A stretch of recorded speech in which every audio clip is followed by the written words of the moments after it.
والسلام على رسول الله باليوم الآخر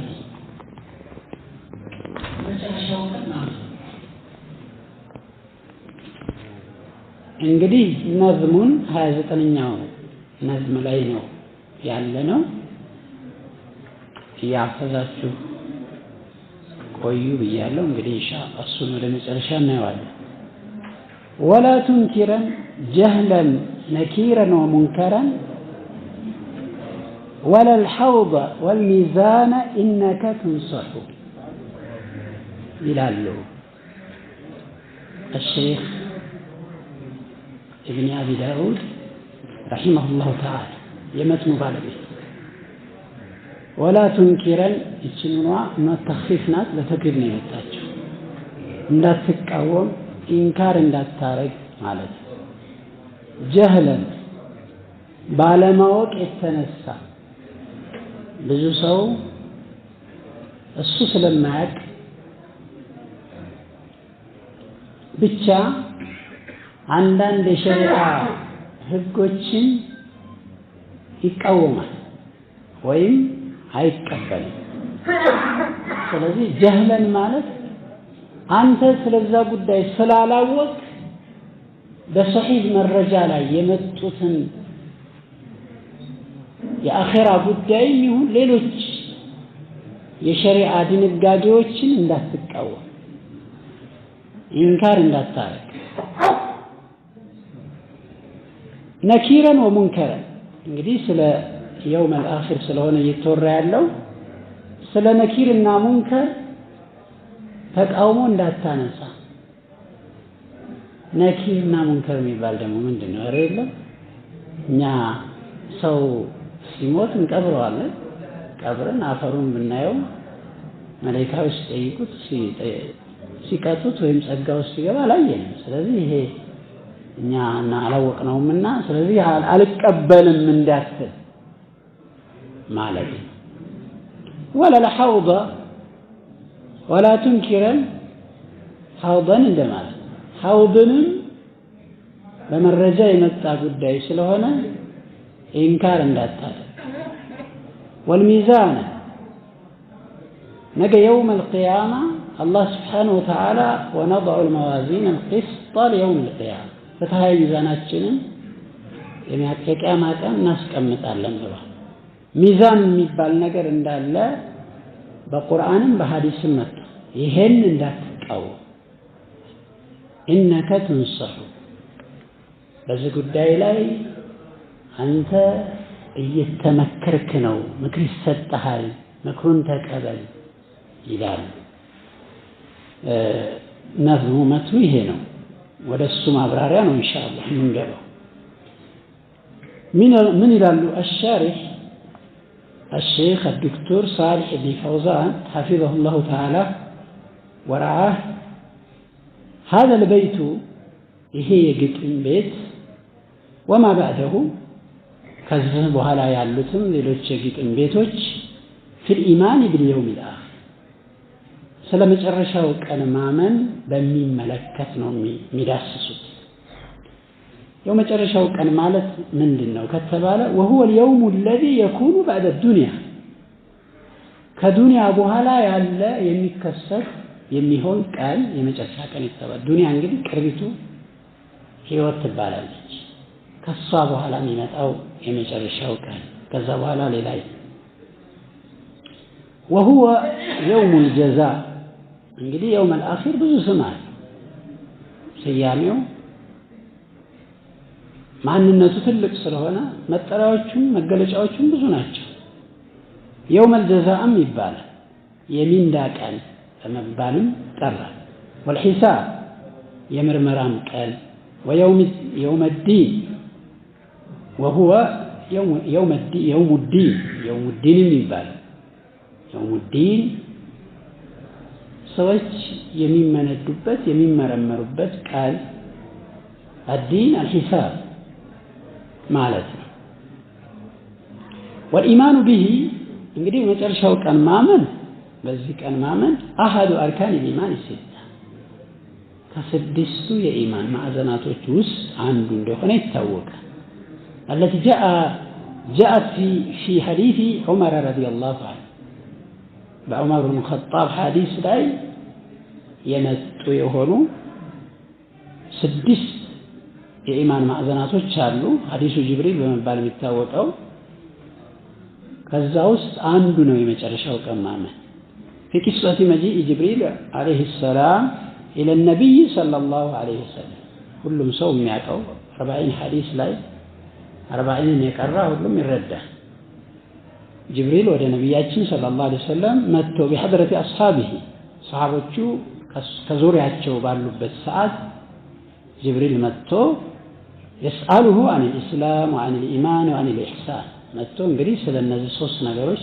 ጠይቋቸዋል ረሱሉም ሰለላሁ ረቢ ወሰላሙሁ ዐለይሂ ምላሽ ሰጥተውት ምንድነው ኢማን አኽቢርኒ عن الإيمان أخبرني عن الإسلام عن الإحسان እነዚህ ነገሮችን ጠይቋቸው እዛ ላይ ከተጠቀሱት የኢማን ማዕዘናቶች ውስጥ አንዱ ነው በመጨረሻው ቀን ማለት وعن الساعة ስለ ትንሣኤም ንገረኝ ብሏቸዋል ሐዲሱ ጅብሪል ላይ ያውላችሁም እንደምታስታውሱ فأجابه النبي صلى الله عليه وسلم عن الإيمان ስለ ኢማን እንግዲህ ሲጠይቃቸው ነብያችን ሰለላሁ ዐለይሂ ወሰለም መልስ ሰጡት بقوله በማለት أن تؤمن بالله وملائكته وكتبه ورسله واليوم الآخر أن تؤمن بالله ማለት በአላህ ማመን ነው አነ የምትለው ወደ መስጠት ታዘሯለች ማመን ማለት ስለ ኢማን ማለት በአላህ ማመን ብለን ነው የምንተረጉመው ልታምን ነው የሚል ውስጥ መቸገር ውስጥ አያስፈልግም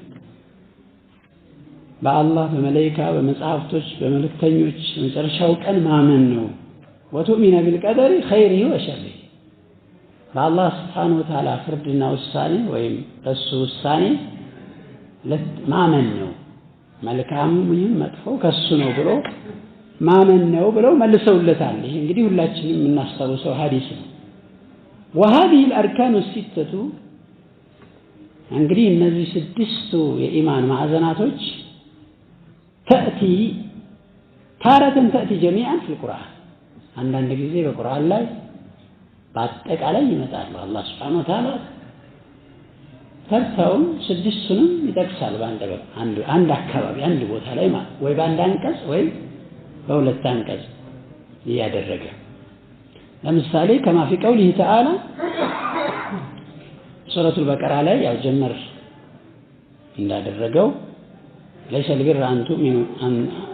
البر أن تولوا وجوهكم قبل المشرق والمغرب لنا ولكن البر من آمن بالله واليوم الآخر يالك السلام من آمن بالله واليوم الآخر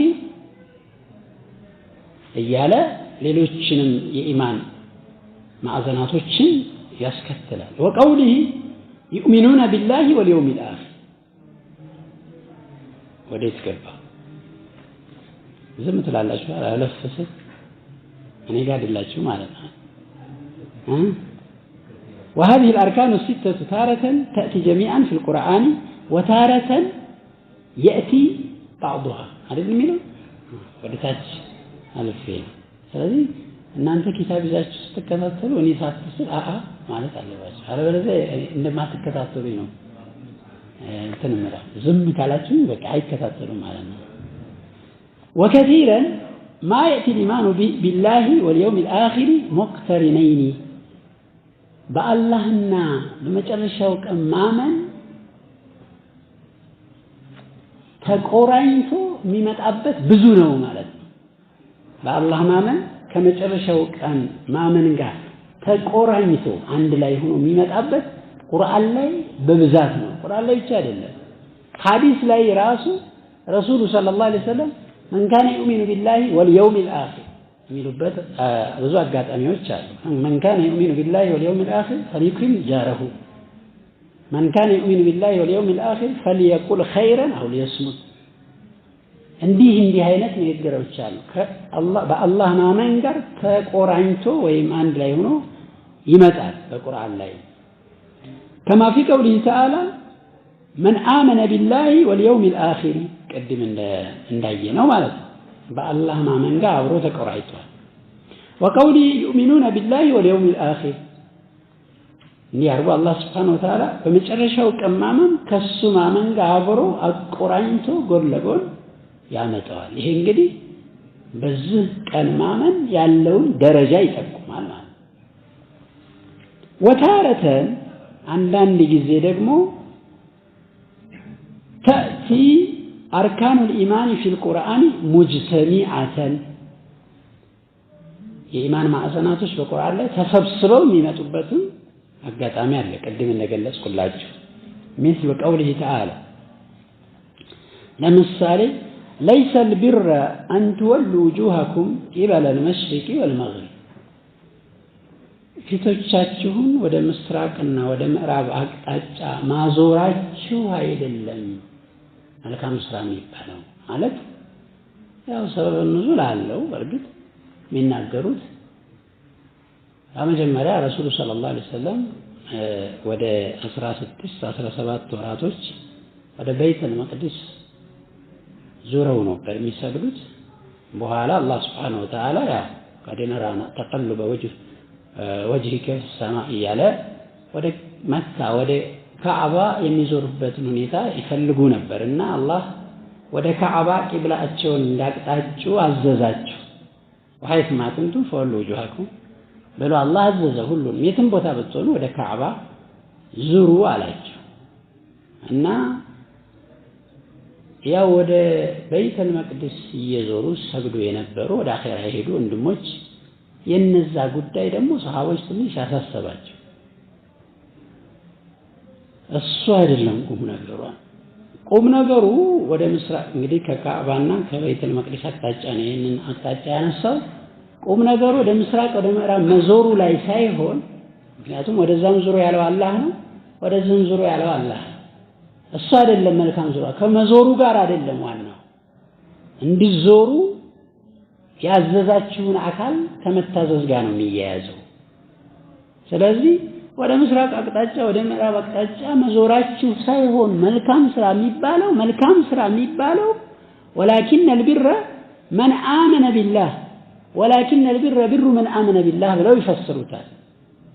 ቢር ጥሩ ስራ የሚባለው من آمن بالله በአላህ ያመነ ሰው ነው፣ ሰውየው አይደለም። ቢሩ من آمن بالله በአላህ ያመነ ሰው የሚሰራው ስራ ነው።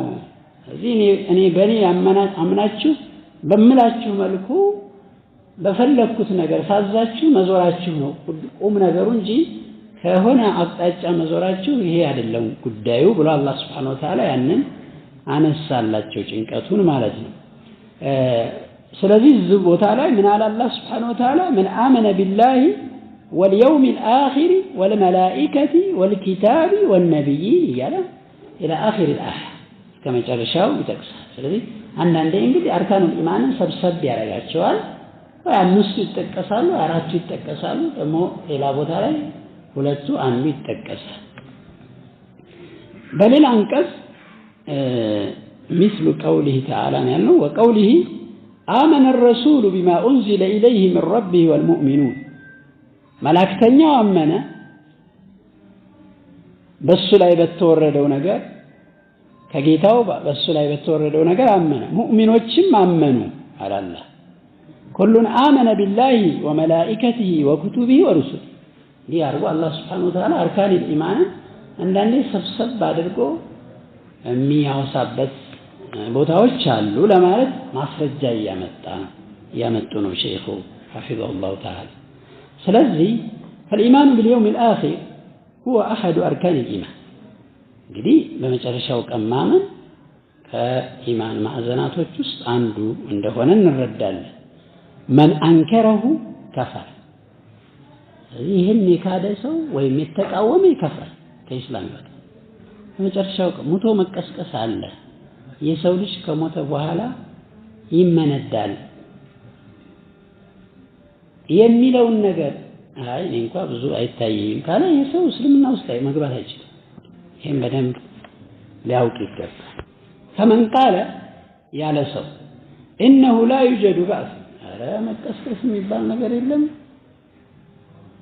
وإنما هي الحياة الدنيا فحسب ይቺው ቅርቢቱ ሀገር እንጂ ሌላ ህይወትማ የሚባል የለም። ሰው ሞቶ በስብሶ እንደገና አፈር ሆኖ ተቀስቅሶ ሌላ ህይወት የለም ካለ ይሄ ሰው ይከፍራል ምንም ጥያቄ فهذا كافر ይሄ ምን ይሸከለው ለመክፈሩ ማለት ነው ለምን لانه مكذب لله ولرسوله صلى الله عليه وسلم ምክንያቱም አላህን መላእክተኛውን አስተባባይ ነው የሚባለው ولإجماع المسلمين የሙስሊሞችንም ኢጅማዕ የነሱን ስምምነት ክዷል በመጨረሻው ቀማም ኢጅማዕ ነው ይሄ ምንም ኺላፍ የሚባል ነገር ማስተናገድ ርዕሰ ጉዳይ ነው ይሄን ክዷል ولما هو معلوم من الدين بالضرورة ከሃይማኖታችን በግድ ከምናውቃቸው ነጥቦች ውስጥ አንዱ የመጨረሻው ቀን አገር አለ ብሎ ማመን ይሄን የቀራው ያልቀራው የሚያውቀው ጉዳይ ምን ሰግደው ምን ቀራው ምን ፈራው ለያኛው አገር እንዲስተካከልልን ነው ትልቁ ግባችን እሱ ስለዚህ ይሄ ከዲናችን ውስጥ በዶሩራ የሚታወቅ ማለት ኪታብ መግለጥ አያስፈልገውም ይታወቃል አንድ ሰው ሙስሊም ሲሆን አርካኑል ኢማንን ያውቃል አርካኑል ኢስላምን ያውቃል ይሄ ግልጽ ይሆን ገና ወደ እስልምና ሲገባ እነዚህ ነገሮች ዝርዝር ነገሮችን እንኳን አህካሞችን ባይረዳ መሰረታዊ የኢማን ማዕዘናቶችን አውቆ ነው የሚገባው ስለዚህ እነሱን የካደ ሰው ያ ቁርአንን ሐዲስንም ኢጅማዕንም ከሃይማኖት በግድ የሚታወቅ መሰረታዊ ነገርን እንደካደ ይወሰዳል ማለት ነው ስለዚህ فلا شك في كفر من انكر البعث والنشور መቀስቀስን የተቃወመ ሰው ወደ አላህ መሰብሰብ አለ የሚለውን የተቃወመ ሰው ለመክፈሩ ምን ጥርጣሬ የለም ከኢስላም ነው ለመውጣት ولهذا قال تعالى ለዚህ ብሎ ነው እንግዲህ አላህ ምን ይላል زعم الذين كفروا እነዛ የካዱት ሰዎች ካዱያን የከፈሩት ሰዎች አስተባበሉ زعم ብዙ ጊዜ ለውሸት ንግግር ሲሆን ነው ዘአምን የምንጠቀመው ቃል የሚለው ውሸትንም እውነትንም ሊያስተናግድ ይችላል በአብዛኛው ጊዜ ዘአመ ከተባለ የሱ ያልሆነ ነገር ወይ እውነት ያልሆነ ነገር መናገር ነው ለምሳሌ አንድ ሰው የሆነ እስክሪብቶ ወስዶ ከአንድ ሰው ምን ይያለ ነው የዝዑሙ ይሄ ቀለም የኔ ነው ይያለ ይሞግታል ማለት ውሸቱን ነው ማለት ስለዚህ ዘአመ الذين ማለት كذب الذين ማለት كذبوا الذين እነዛ ያካዱት ሰዎች አስተባበሉ እንደማለት ወይም ደግሞ አሉ ብንለው ራሱ የውሸት ንግግራቸው ውሸት እንደሆነ እየገለጸልን ነው አላህ الذين كفروا የካዱት ሰዎች አሉ ምን አሉ አለዩ ባል አንቀሰቀስም እንደማይቀሰቀሱ ተናገሩ ቁል በል እንግዲህ አላህ ንገራቸው ይያለን በላ ليس الامر كما تقولون ማለት በላ የሚለው የኋለኛውን አረፍተ ነገር ይጥልና ወደፊት ሌላን ነገር ያጸድቅልናል እናንተ እንደምትሉት ሳይሆን ወረቢ ነገሩ በጣም ትኩረት የሚያስፈልገው ነገር ስለሆነ አላህ ተከሰከሰላችሁ ብቻ አይደለም ምለህ ንገራቸዋል ለምን ሰው ትኩረት እንዲሰጥ ነው ሲማል ጭንቅላት ውስጥ የሚቀረጽ ነገር ነው በጌታዬ ይሁንብኝ በላቸው ለቱባዓቱን ነው ተውኪድ ምንገብታ ትከሰከሳላችሁ በእርግጥ ትከሰከሳላችሁ አይቀርም መከስከስ ብቻ አይደለም ثم لتنبؤن بما عملتم በሰራችሁት ስራ ትነገራላችሁ ከመነጋርም አልፎ ትመነዳላችሁ ይላል ነበኡ አብሮክ ሚንዳን ይዞ ይመጣል وذلك على الله يسير ይሄ አላህ ላይ ገር ነው ምናልባት እናንተ እንደናንተ ዛም እንዴት ሰው ሙቶ አፈር ሆኖ በስብሶ አጥንቱ ረግፎ ከሰከሳል የሚል ሩቅ ሆኖባችሁ ከሆነ ለአላህ ገር ነው በላቸው እንደውም እናንተ ያልነበራችሁ የሆናችሁትን ሰዎች አስገኝቻለሁ አይደለም የነበረ መመለስ ይሄ ለአላህ እጅግ በጣም ገር ቀላል የሆነ ጉዳይ ነው በላቸው አለ ስለዚህ فالله امر رسوله صلى الله عليه وسلم ان يقسم بربه انه سيبعثه الله سبحانه وتعالى እንግዲህ እንደሚቀሰቅሰው ረሱል ምለው እንዲናገሩ ገለጸ ማለት ነው አዘዛቸው وقوله زعم ميلو الزعم هو الكذب ውሸት ነው يعني كذبوا في قوله هذا የንግግር ሲናገሩ አስተባብለዋል ማለት ነው قال تعالى እንግዲህ ያው ሙቶ መነሳትን ያስተባበሩ የካዱ አካላቶች አሉ ወይ አሉ እነሱም አላህ Subhanahu Wa Ta'ala በቁርአን ላይ ገልጿቸዋል እነዚህ ደህርዮች ይባላሉ አምላክ የለም ብለው የሚያምኑ ፍልስፍና ውስጥ ገብተው የሚዋዥቁ ሰዎች እንዲህ አይነት ሰዎች የጊዜ መፈራረቅ የጊዜው መሄድ ነው እኛ ምን ሞተው ምን ኖረው ብለው የሚያምኑትን ሰዎች አላህ ስለነሱ ሲነግረን ምን ይላል وقالوا አሉ إن هي ما هي ማለት هي የተባለችው ሐያቱና ማለት የኛ ህይወት ወይም ዱንያ እኮ ህይወታችን እኮ አይደለችም إن هي ማለት الحياة التي نعيش فيها አሁን ምን ኖርባች ህይወት የምትባለው ነገር إلا حياتنا الدنيا የቅርቢቱ ህይወት እንጂ ሌላ ህይወት የለም አሉ وما نحن بمبعوثين እኛ ተቀስቃሾች አይደለም ሽምጥጥር ሙቶ መነሳት የለም ይመልስላቸዋል አላህ Subhanahu Wa Ta'ala እዚህ ይመጣል وقالوا ما هي إلا حياتنا الدنيا እቺከ ህይወታችን የቅርቢቱ ህይወት እንጂ ሌላ ህይወት አይደለችም እንደገና ሌላ አዲስ ህይወት አለ የሚባል ነገር የለም አሉ ነሙቱ ወነህያ እንሞታለን ህያው እንሆናለን ልብ በሉ ይሄ ማለት እንሞታለን እንቀሰቀሳለን ማለት አይደለም ነሙቱ ነህኑ ወየህያ አውላዱና ማለት እኛ እንሞትና የኛ ልጆች ደግሞ ህያው ይሆናሉ ይሄ ምንድነው ኤግዚስተንስ ኦፍ ላይፍ ማለት ነው ይሄ ህይወትን ልክ ህይወትን እየተኩ መሄድ ማለት ያው እኛ ስንሞት ልጆቻችን ደግሞ ይኖራሉ ደግሞ እነሱ ሲሞቱ የነሱ ልጆች ይኖራሉ በቃ ህይወት የምትባለው ይችላል ከዚህ ህይወት ሌላ የለም ማለት ነሙቱ ወነህያ ማለት በደንብ አርጋችሁ ተረዱ ነሙቱ ወነህያ ማለት ከፊሉ ይሞታል ከፊሉ ይኖራል ማለት ነው አባቶች ሲሞቱ እናቶች ሲሞቱ ልጆች ይተካሉ እነሱ ሲሞቱ የነሱ ልጆች ይተካሉ ማለት እንጂ ሙተን ህያው እንሆናለን ማለት አይደለም እሱንማ እዚሁ ያስተባበሩ ነው ነሙቱ ወነህያ وما يهلكنا الا الدهر የሚያጠፋን ደግሞ ጊዜው እንጂ ሌላ የሚያጠፋን የለም ያው የጊዜው መፈራረቅ ደህርዮች ተባሉ ጊዜውን ነው ገዳይ የሚያረጉት እንደዚህ እኮ ምን ሰዎች ጊዜን በቃ ጊዜን የሚረግሙ ሰዎች ምን አይነት ቀን ነው ዛሬ ማን ነው ይላል አንዳንድ ሰው የሆነ ችግር ሲሄድ ምን ያርግ ቀኑ እኮ በቃ ዞርፍ ነው ምን ይሄ ዝም ብሎ እቃ ነው ያረጋው ነገር የኛው የህይወት የኛው ኢባዳ የኛው ከአላህ ጋር ያለን ግንኙነት እንጂ የሚያበለሻሸው ምንም ቀኑ የሚያመጣው ነገር የለም ጊዜው ነው የሚገድለን አሉ የጊዜው መሄድ መምጣት وقال አሁንም እነሱን አስመልክቶ ምን አለ ምን አሉ አይዒዱኩም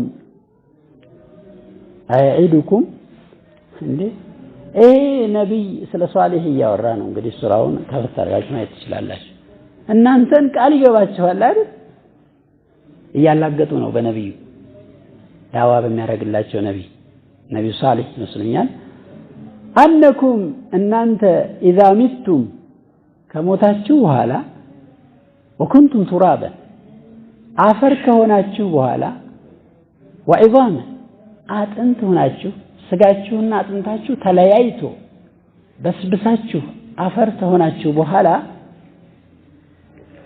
አንኩም ምንድነው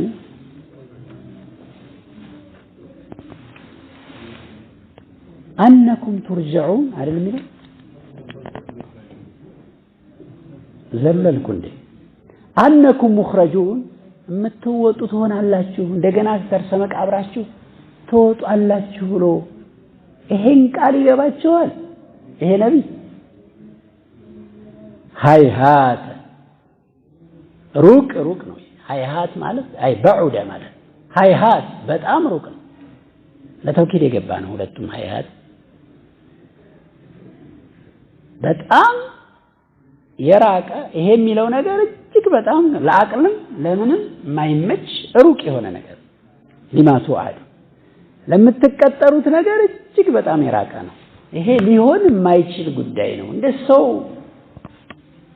ሙቶ በስብሶ አፈር ሆኖ አጥንቱ ተለያይቶ እንዴት እንደገና ሰው ሆኖ ይነሳል ይባላል? አይሃት ይሄ በጣም የራቀ ነገር ነው። አይሃት በጣም ሩቅ ነው።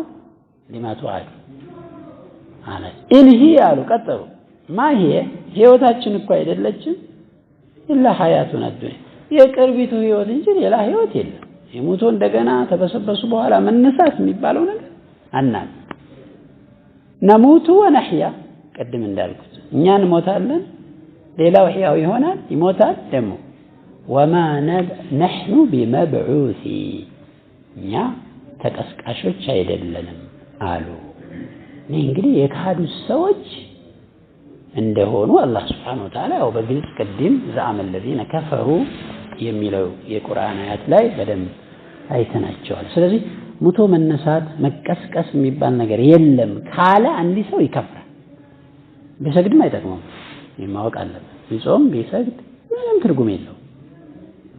ስለዚህ በደንብ እምነቱን ማየት አለ መፈተሽ هكذا مقالات الكفار قديما وحديثا የካህዲያኖች ንግግር እንደዚህ ነው። ድሮም ይሁን አሁን እንዲሁ ነው የሚሉት። ينكرون البأس መቀስቀስን ይቃወማሉ። وليس لهم حجة ለኮ ማስረጃ እኮ የላቸውም። ማስረጃቸው ምንድነው? إلا أنهم يقولون እነሱ የሚሉ ቢሆን እንጂ የነሱ ማስረጃ ምንድነው? كيف يبعث الناس إذا ماتوا وصاروا ترابا ይሄ ነው በቃ እንዴት ሰዎች ይቀሰቀሳሉ ሙተው አፈር ከሆኑ በኋላ ይሄ ነው የነሱ ደሊል ይሄ ነው እንዴት አፈር ሆኖ አንድ ሰው ይቀሰቀሳል فهذا مستحيل ይሄ impossible ማለት ሙስተሂል ማለት ሊሆን የማይችል ነገር ነው ይላሉ ሊሆን እንደሚችል በግልጽ አላህ ነግሮናል በተለያየ የቁርአን አንቀጽ በተለያየ ምናልባት እዚህ የመጡ አንቀጾች ካሉ እናያለን قال من يحيي العظام وهي رميم ሙሉ የቁርአን አንቀጹን ያመጣልና ኢንሻአላህ ይሄናው እንትን ያስረቱል ያሲን ላይ ሱረቱ ያሲን ላይ ነው ያለው አይደል من يحيي العظام አፈሩን አጥንቱን አንስቶ እንዴ የበሰበሰው ምንድነው ይችና አጥንት ማን ነው ህያው የሚያረጋል በስ ረሚም ሆና በስበስ ብላ አፈር ሆና ማን ነው የሚቀሰቅሳት ህያው የሚያደርጋት ይላል ሱብሃንአላህ ጥራት የተገባው ነው አላህ هم من قبل كانوا غير موجودين እያሉ ነው ሼክ ፈውዛ እና አላህ ጥራት የተገባው እነሱ እንዲህ ብለው የሚጠይቁ ሰዎች ካሁን በፊት እኮ አልነበሩ እኛ ነበርን እንደ መጀመሪያ አላህ አይደል ያስገኘ አስለን ከመሰረቱ የሉም መጀመሪያ ثم خلقهم الله ከዛ አላህ ፈጠራቸው አስገኛቸው جل وعلا فالذي خلقهم في أول الأمر መጀመሪያ እነሱን የፈጠረው አምላክ ቃዲሩን ቻይ የሆነ ጌታ ነው من باب أولى ከፍ ባለ ሁኔታ على إعادته እነሱን ለመመለስ የፈጠራቸው አምላክ በመቻል እጅግ በጣም ከፍ ባለ ባብ من باب أولى ማለት ከዛ ይልቅ የበለጠ ጎልቶ ይታያል ችሎታው ማለት የሌለን ማስገኘት የቻለ ጌታ ያለን ማምጣት እንዴት ይሳነዋል ነው ይሄ ነው وضرب لنا مثلا ለኛ ምሳሌ ያደረገልን የቀድሞ አንቀጽ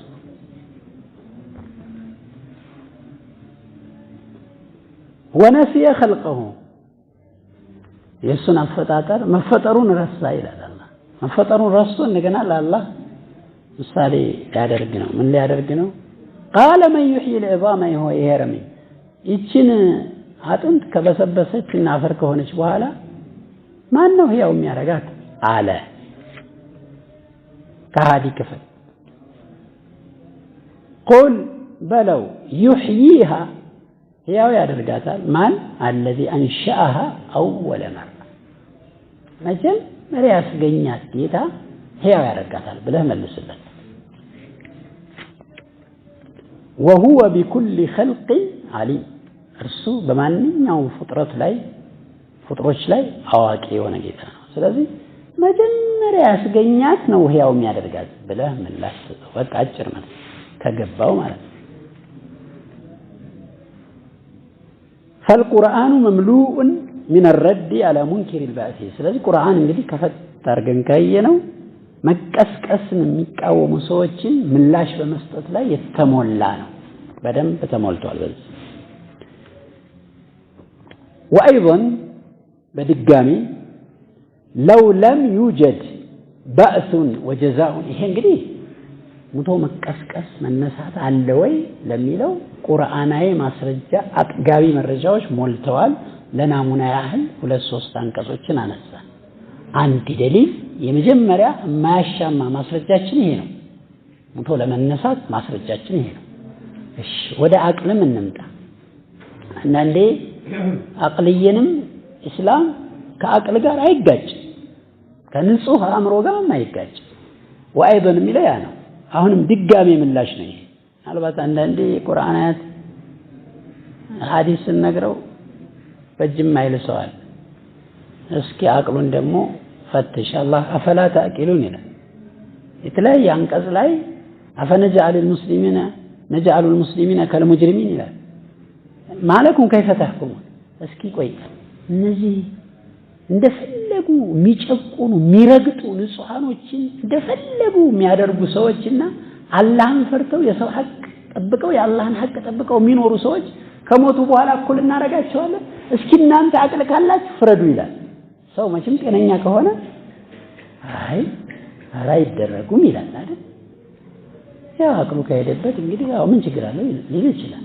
ስለዚህ ወአይضን በድጋሚ ለው ለም ዩጀድ ባእሱን ወጀዛ መቀስቀስና መመንዳት ደመወዝ ባይኖር ኖሮ ባይገኝ አለል አዕማሊ በስራዎች ላይ ለካነ ኸልቁል ኸልቂ አበሰን ፍጥሮችን መፍጠር ጨዋታ ነው የሚሆነው።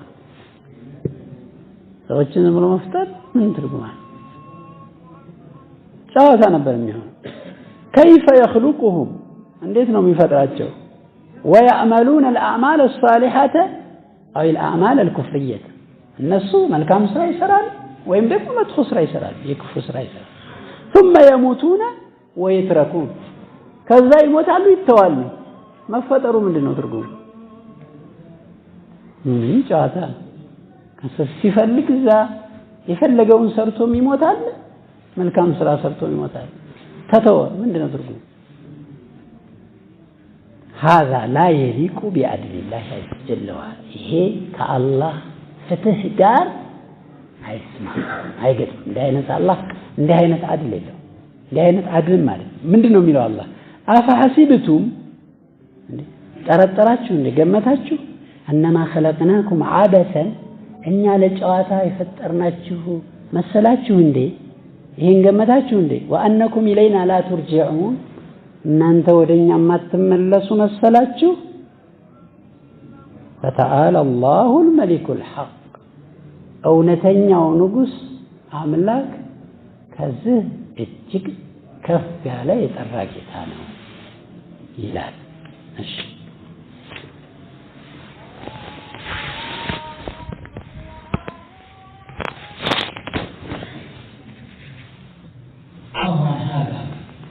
አላህ ሱብሓነሁ ወተዓላ ሰዎችን ፈጥሮ ዝም ብሎ ልክ ከማድረግ የጠራ ከፍ ያለ ጌታ ነው። አላሁ ጀለ ወዐላ አላህ የላቀና ከፍ ያለው ጌታ ላቡደ አን የብዐሰ ናስ የሰው ልጆችን ከመቀስቀስ የማይቀር ቀሰቅሳቸዋል። ወዩመይዘ አልሙእሚኒነ ሚነል ኩፋር አማኞችን ከከሃዲ ይለያል ከዚህም አይቀር ነገር ويجازي المؤمن بإيمانه مؤمنا بإيمانه من الدوال ويجازي الكافر بكفره كهاد دمو بكهدت من الدوال ይሄም አይቀር ጉዳይ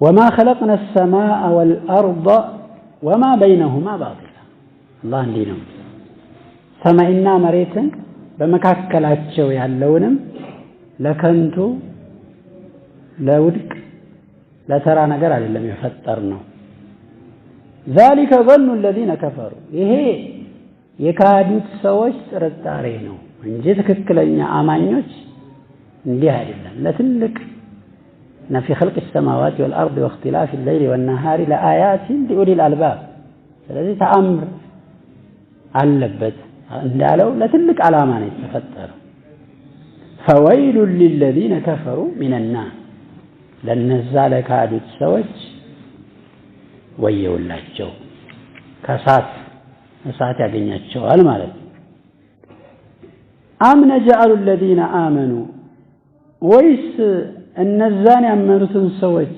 እና وعملوا الصالحات አምነው መልካም የሰሩትን ሰዎች እናደርጋቸዋለን እንዴ ከልሙፍሲዲን في الأرض ምድር ላይ እንደሚያበላሹት ሰዎች እኩል እናደርጋቸዋለን አም ነجعل المتقين كالفجار ወይስ አላህን ፈሪዎች እንደ ጠማሞች እናደርጋቸዋለን ብላችሁ ትገምታላችሁ ይሄማ ያማኝ ጥርጣሬ አይደለም እያለ ነው አላህ Subhanahu Wa Ta'ala ስለዚህ ይሄ ራሱ ሞቶ መቀስቀስማ ባይኖር የተፈጠርንበት ዓላማ ሁሉ ይበላሻል በዚህም እንኳን ቁርአንና ሐዲሱ በመቀስቀስ ዙሪያ በማስረጃ ተሞልቶ ይቅርና እንደው እዛ እንኳን ባይገልጽ አቅላችን ራሱ ይሄንን ይገልጻል ይያለ ሁሉም የሞቱ እንግዲህ ሰዎች እንደምታዩት ሁሉም ይሞታል ያው እኛም አጀላችንን ነው የምንጠብቀው ከመሞት ወደ ኋላ የሚቀር አንድም የለም ተቀዩ ፍጃሩ ይሞታል ሁሉም ይሞታል ولا يبعثوا አይመን አይቀሰቀሱ ولا يجازون على أماله ለስራዎቻቸው አይመነዱ ማለት ነው ሃሻ ወከል ፈጽሞ ጭራሽ እንዲህ አይነት አባባል ያማኞችም አባባል አይደለም ስለዚህ በዚህም እንረዳለን ثم إن الله هدد الكفار لما سرجال الله سبحانه وتعالى كاديانوችን አስፈራርቷቸዋል والمشركين والعصاة አጋሪዎችን ሙሽሪኮችን ወንጀለኞችን بأنهم سيرجعون إلى ربهم ወደ ጌታቸው እንደሚመለሱ አስፈራርቷል ትመለሳላችሁ በዚህ ወንጀላችሁ ላይ ሆናችሁ አትቀሩም እኔ ጋር ትመጣላችሁ እያለ ወንጀለኞች ከወንጀላቸው እንዲመለሱ በርካታ ማስፈራሪያዎች አሉ ማጓጓያዎችም አሉ ማስፈራሪያዎችም አሉ እንግዲህ ቁርአን ላይ بين الترهيب والترغيب ነው አንድ ነገር ብቻ አይደለም አንዳንዴ የሚያጓጉ የሚያነሳሱ እንዳሉ ሁሉ ደግሞ ጥመት ሱስ ስላደረገው ደግሞ የሚያስጨንቁ የሚያስፈራሩ ንግግሮች አሉ ወደ ጌታቸው እንደሚመለሱ ويحاسبون እንደሚመረመሩ ويجازون እንደሚመነዱ የሚጠቁሙ አንቀጾች አሉ ፈደለ እንግዲህ እነዚህ በአጠቃላይ ያመለክታሉ على أن البعث لا بد منه መቀስቀስ የሚባለው ነገር ምንም ቅሮት የሌለው ጉዳይ መሆኑን ማስረጃ ይሆናል وأنه كائن لا محالة መቀስቀስ የሚሆን የሚከሰት ነገር ነው ምንም ቅሮት የለው محالة لا بد له ማለት والدنيا دار عمل እንደሚታወቀው ዱንያ የሥራ ሀገር ናት والآخرة دار جزاء አኺራ ደግሞ የሚንዳ የደሞዝ ሀገር ናት ስለዚህ እዛ ነው የሚከፈለው انما توفون اجوركم يوم القيامه እንደዛ ነው የሚለው ሰው አሁን ዱንያ ላይ ኢባዳ ያበዛና በቃ እንደው ለአላህ እንዲያደርግልን ነበር ምንም ያደርግልኝ ነገር የለም ይላል። ዱንያ በቃ ሰው በቃ እንደፈለገውን ያገኛል። እኔ ይሄው ሰግዳለሁ ጾም እንዴ ደሞዝ የምትመነደው እኮ አኺራ ነው እዛ አይደለም። ናም በመልካም ስራ አላህ Subhanahu Wa Ta'ala من عمل صالحا من ذكر أو أنثى وهو مؤمن فلنحيينه حياة طيبة ዱንያ ላይ ጥሩ ህይወት አኖረዋለሁ። ጥሩ ህይወት በገንዘብ የሚለካ ነገር አይደለም ወይ በሀብታም መሆን አይደለም። ነብዩ ሰለላሁ ዐለይሂ ወሰለም እኮ ጥሩ ህይወት የሚኖሩ ላግዠሪየስ ላይፍ ይኖራሉ። ቤታቸው ውስጥ አንዳንዴ የሚጨስ የሚበሰልም ላይኖር ይችላል። እሱ አይደለም እሱ ከኢማን ጋር የሚያያዝ ህይወት ነው። ስለዚህ አላህ Subhanahu Wa Ta'ala إنما تجزون إنما توفون أجوركم يوم القيامة የአጅራችሁን የምትሰሩትን የመልካም ስራ ውጤት ሙሉ ተደርጎ የሚሰጣችሁ የቂያማ ቀን ነው። فمن زحزح عن النار وأدخل الجنة فقد فاز። ስለዚህ በዛ መልኩ ነው የምናየው። ጀዛ ሙሉ ጀዛ የሚሰጠው የቂያማ ቀን ነው።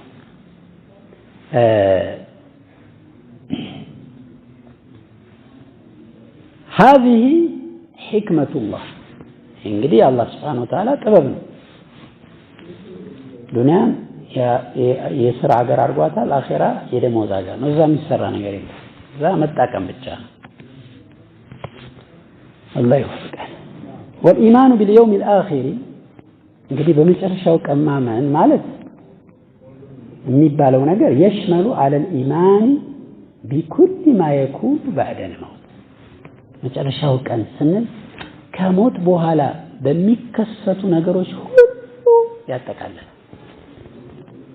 ለምሳሌ من سؤال الملكين መላእክቶችን ጥያቄ መስል في القبر ቀብር ላይ ومن عذاب القبر أو نعيمه የቀብርን ቅጣት ወይም ጸጋ ቅጣት የሚገባው ቅጣት ጸጋ የሚገባው ጸጋ ومن القيام من القبور ከመቃብር መቆምን የሚመለከት للبأس ለመቀስቀስ وللحشر ለመሰብሰብ والوقوف في المحشر محشر أرض المحشر ላይ መሰብሰቢያ ቦታ ላይ መቆም አለ ረጅም ቂያማ ያን ሁሉ ያጠቃልላል وما يجري بعد ذلك ከዛ በኋላ የሚከሰቱ ነገሮችን ሁሉ ይዛል كما تواترت بذلك الأدلة من الكتاب والسنة በዚህ ጉዳይ ላይ እንግዲህ ከቁርአንና ከሐዲስ ማስረጃዎች ተከታትለው እንደመጡት ይያል فيجب الإيمان بذلك በዚህ ማመን እንግዲህ ግዴታ ከሞት ጀምሮ ባለው ህይወት ማመን ያው በመጨረሻው ቀን ማመን ውስጥ ይካተታል። والإيمان باليوم الآخر من الإيمان بالغيب ሌላው እናውቀው የሚገባው በመጨረሻው ቀን ማመን ማለት በሩቅ ነገር ማመን ውስጥ የሚካተት አላህ Subhanahu Wa Ta'ala አማኞችን የመጀመሪያ መስፈርት ያደረገው ሱረቱ በቀራ ላይ ذلك الكتاب لا ريب فيه هدى للمتقين ብሎ የመጀመሪያ መስፈርታቸው እነማን ናቸው? الذين يؤمنون بالغيب በغይብ የሚያምኑ ከነሱ በራቀ ነገር ሁሉ የሚያምኑ ስለዚህ በመጨረሻው ቀን ማመን በغይብ ማመን ውስጥ ይካተታል ማለት ነው። هو أحد أركان الإيمان فالإيمان بالغيب بغيب ማመን እንግዲህ هو أحد أركان الإيمان كإيمان ማዕዘናቶች አንዱ ነው ማለት ነው። بل هو الإيمان أرندهم إيمان የሚባለው እሱ ነው። በቃ ኢማን ማለት መቁጠር እንችላለን። ኢማን አርካኑል ኢማን ማን ናቸው? አልኢማኑ ቢላህ አይደል ወመላኢከቲሂ ወኩቱቢሂ ያልን ነው። አብዛኞቹ ገይብ ናቸው። ምናልባት በቁርአን ስንል ምናየው ነገር ሊሆን ይችላል። ምን ይላሉ ሼኹ? بل هو الإيمان እንደውም من أركان الإيمان ራሱ ኢማን የሚባለው በገይብ ማመን ነው አሉ።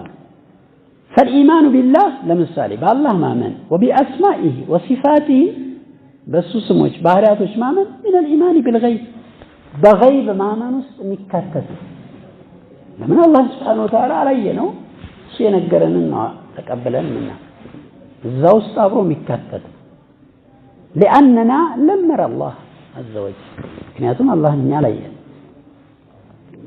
والإيمان بالملائكة بملائكة ማመን من الإيمان بالغيب በገይብ ማመን ውስጥ አብሮ የሚካተት ነው። والإيمان بما يكون في آخر الزمان መጨረሻው ዘመን ላይ በሚከሰት ነገር ማመን مما أخبر به عنه النبي صلى الله عليه وسلم ነብያችን የተናገሯቸው መጨረሻ ዘመን ላይ የሚከሰቱ ብዙ ክስተቶች አሉ። በዛ ማመን من الإيمان بالغيب በሩቅ ነገር ማመን ውስጥ የሚካተት ነገር አለፍኩ ጎበዝ ጀዛከላ አሁን መከተል አለ ማለት ማሻአላ والإيمان بالجن والشياطين እንግዲህ ጅኖች እንዳሉ ሸይጣኖች እንዳሉ እናውቃለን። በዛ ማመን الإيمان بالغيب በገይብ ማመን ውስጥ የሚካተት ለምን እኛ አላየናቸውም።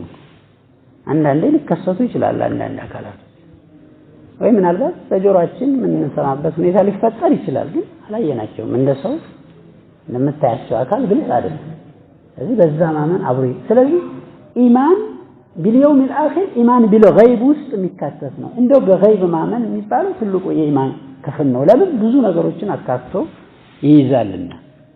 ስለዚህ والإيمان بما وقع على الأمم الماضية لم نره ባለፉት ህዝቦች ላይ የተከሰተውን ነገር ማመን ይሄን አላየነው። ولكنه من الإيمان بالغيب الله سبحانه وتعالى ስላለፉት ኡመሞች ነግሮናል። አላየንም እኛ እናምንበታለን። ያው እዛው بالغيب ውስጥ የሚካተት ነው ማለት። ስለዚህ والإيمان فالغيوب غيب ሲባል እንግዲህ إما ماضية وإما مستقبلة ወይ ያለፉ ናቸው ወይ ወደፊት የሚመጡ ናቸው ማለት ነው غيبوች فيجب الإيمان بها ስለዚህ በእነሱ ማመን ግዴታ ይሆናል። ولهذا قال الله في أول سورة البقرة سورة البقرة መጀመሪያ ላይ እንግዲህ አሊፍ ላም ሚም ካለ በኋላ እንግዲህ አህሉ ሱና ወልጀማዓ አላሁ አዕለሙ ቢሙራዲሂ በሚል ይሄ ምህጻረ ቃል ተፍሲር ያው ኸለፎች ይሞክራሉ። በኋላ አንዳንድ ትርጉም ለመስጠት ይሞክራሉ። ግን አላህ Subhanahu Wa Ta'ala ለኢጃዝ ነው ቁርአን በዛ መልኩ ነው። ከሰለፎች ተፍሲር አልተነገረም። ذلك الكتاب لا ريب فيه ይሄ መጽሐፍ ከአላህ ለመውረዱ ምን ጥርጥር የለውም አለ። ሁደን ለልሙተቂን እሱን ለሚፈሩ ለሙተቆች መሪ መመሪያ ሲሆን አለ።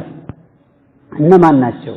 الذين يؤمنون بالغيب እነዛ በሩቅ በገይብ የሚያምኑ ናቸው ብሎ ቀጥሎ ገለጸ። እነሱ الذين يؤمنون بالغيب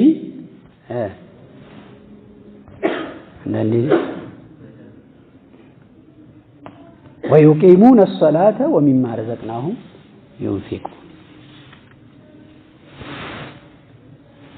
سندريك ሶስት ልሽ እንጨርሳለን። ሶስት አንድ እንጨት እንጠቀማለን አንድ ይቀኛል። بدأ بالإيمان بالغيب ስለዚህ እዚህ ላይ በገይብ ማመንን ጀመረ አላህ Subhanahu Wa Ta'ala በሱ ነው የጀመረው። فإنكار البعث ስለዚህ መቀስቀስን መቃወም يلزم منه إنكار الإيمان بالله بالله ማመንን መቃወምን ያስይዛል ማለት ነው። መቀስቀስ የለም ሲል ባላህ ማመን ላይ ችግር ያመጣል ሰውየው። አላህ መንኩ ካለ አላህ ባለው ነገር ማመን አብሮ ያስይዘዋልና وإنكار الملائكة يلزمون وإنكار الملائكة ملائكانم مكاد ياسيزال وإنكار كل ما لا يقع تحت المشاهدة بعيناتنا منايو ነገር ማይከሰት ነገር ማንኛውንም ነገር في هذه الدنيا በዚህ ዱንያ ላይ ማናየው ግን አሉ ተብሎ የተነገረን ነገር ሁሉ መካድን ያስይዝብናል። وهذا قول الدهرية والملاحدة والمشركين الذين يكفرون بالغيب እንግዲህ የደህሪዮች ዘመን አምላኪዎች የሙሽሪኮች የመላሂዳዎች ንግግር ነው። በገይብ የሚያምኑ አካላቶች ንግግር ነው ይላል። ኢንሻአላህ فالإيمان باليوم الآخر የሚለውን ቀጣይ መነሻ እናደርጋለን። ነክተፊ بهذا القدر